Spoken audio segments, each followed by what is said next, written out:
I'm making a comment for Dr. Yarnell. Okay. Dr. Yarnell is not able to be here tonight. He is still flying back, and I believe he's very sad flying back from Michigan in his Penn State blue. But however, I did call him and did say that I know that the calendar is something he feels strongly about. He wanted me to verbalize that he feels strongly enough about seat time and students being in front of teachers that he would not be in favor of the half-day model, that he would choose classroom time over professional development, although he understands both of them are valuable. So I told him that I would verbalize for him since he could not be here tonight. Well, and just like when you talked about the early dismissal and is it the same quality teaching, but really you're having no teaching if it's an early dismissal option because you're at home. So when you're comparing the two,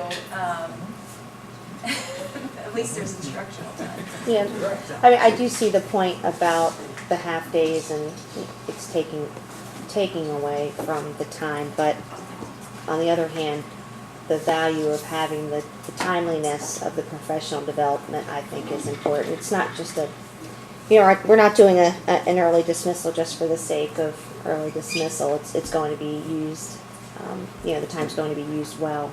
So I understand his point that it's a struggle, but in this case, I would say I think it's a clever idea to map it out the way that you did.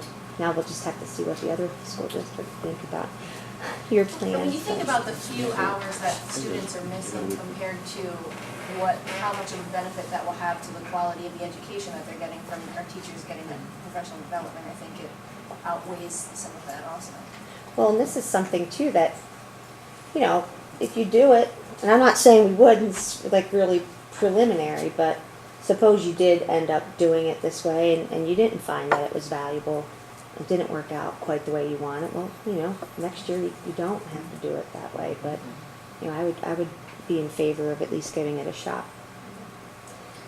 So, what would the next step, you have to meet? I'm not done. Oh, you're not done. I'm waiting for y'all to, Oh. waiting for y'all to settle down. Go on. And then, never mind. I'm gonna get So, Dr. Price, I have a question around December 2nd and then February 14th through the 18th. on both options. And I'm looking at March. Right? March, there's no days off, right? Of 2020 option A or option B. So is there any opportunity to move one or more than one of those days into March to kind of cut the You mean one of the holidays, yeah, or is there a good reason for it? And maybe I'm just to party late here. Well, the December 2nd would be, and that in this school year would be the Thanksgiving Monday. And First day. So that's First day of that's the only reason that's there. Thursday, So, Friday, and then Monday, Mhm. right? yeah, So that's the same on both sides. So that Monday. So the Monday seems like it's hanging out there all by itself. It is. We have a lot of hunters, I will say. I've heard both sides Yes. of this one Yeah, as okay. well. That all right, so you can that's- take it and that's move tied it, to but that. Okay. you might have some attendance issues that day as well. Yep, okay, I understand that. And then February 14th through the 18th? What is the holiday? So that's President's Day weekend. And That's Friday, Monday, and Tuesday, if you add in the staff and service day. right, so this year was the first time that we made a change to this.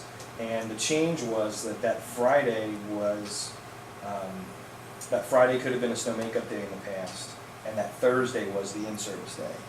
So when the three schools met last year, one of the concerns that all schools had heard from parents was that it's hard to plan for that weekend. That's a really heavily traveled weekend, and they didn't want to worry about could you lose that Friday or not.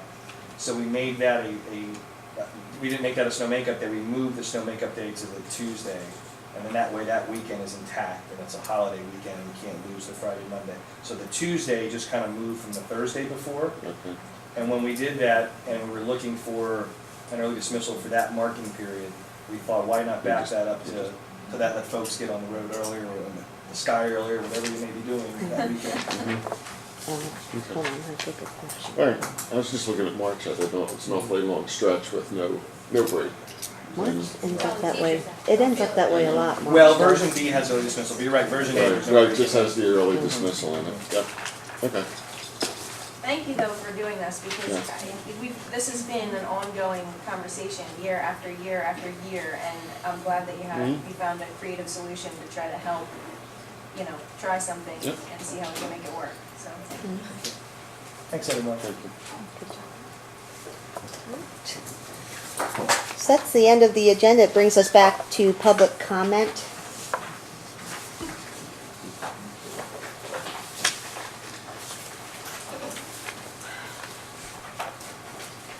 Diane Herring, Milltown Township. In the observation of the Jewish holidays, if I could ask for a small change on the calendar. If it would be possible to denote, the Jewish holiday actually begins at the sundown of the eve before, okay?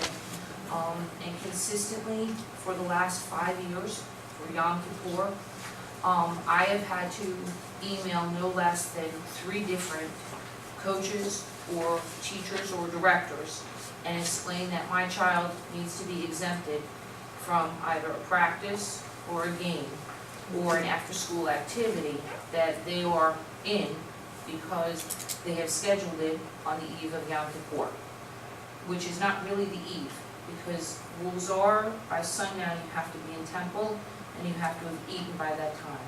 So generally speaking, if you don't take your kid out of school and feed them by 5 o'clock, you're not making temple before sundown.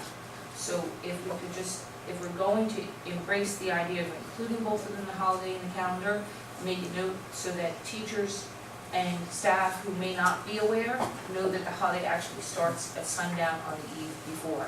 So in the case of Rosh Hashanah next year, it's really not applicable because Rosh Hashanah is on a Monday, okay? But Yom Kippur would again fall into the same category. The year after that, you won't even actually have Rosh Hashanah on the calendar because it's a Saturday and a Sunday, okay? So that just falls into, normally the football guys don't schedule a Friday night football game, so that'll probably be on Mr. Babb's agenda in another year and a half to work that weekend out. But it would be, I think, it would make teachers and staff's life easier if they had that, because they do rely on the school calendar to set practices and things like that. I think if it were just out there, it'd be easier for them to know that. Thank you. Good point. Does anyone else have public comment? Nope. Seeing none, so we will go on to policy. Why don't we Oh, adjourn sorry. for 3 minutes? Okay. Let people stretch their legs, let the room empty if they want to. And then you can Oh. Okay, is that all right? It's like perfect. Oh, that's right.